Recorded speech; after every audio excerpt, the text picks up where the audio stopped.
Right, so you've been doing the light show now for 2 years, is that right? Yep, that's correct. And this year, what's new about it? Is it bigger? Are there more lights this year? What's new about the light show this year? Actually, both. My favorite new thing about the show this year is the Frozen song. I think there's 4 or 5 songs that I kind of mashed up together that are all from the Disney movie Frozen. So kids and people up to 19 years old, I guess, really enjoy the Frozen song. It's my favorite new part of the show. How long does it take you to set all the lights up, get everything all set, and set to the music, make sure it's all synced up and everything? How long does that take you normally? The actual physical portion of setting the lights up, plugging things in like you mentioned, I actually did it all over my Thanksgiving break. So I want to say I came home on Friday. I worked through the weekend, and I want to say through Wednesday. So it's really just a couple days of working pretty much 8-hour days, getting up early, coming in for a lunch break kind of, and then going back outside. That's actually the less labor-intensive part of the whole project.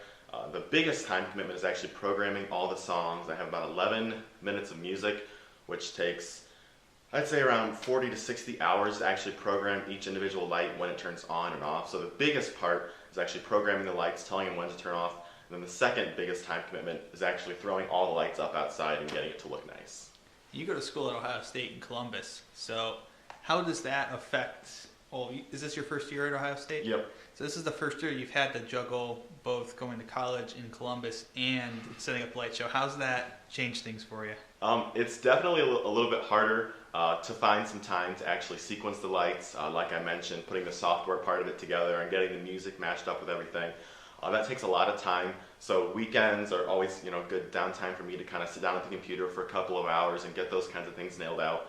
As far as actually running the light show from far away, I do have a camera upstairs that I kind of use to watch to be sure that no bulbs are burnt out. That's kind of nice that I can watch that from anywhere in the world.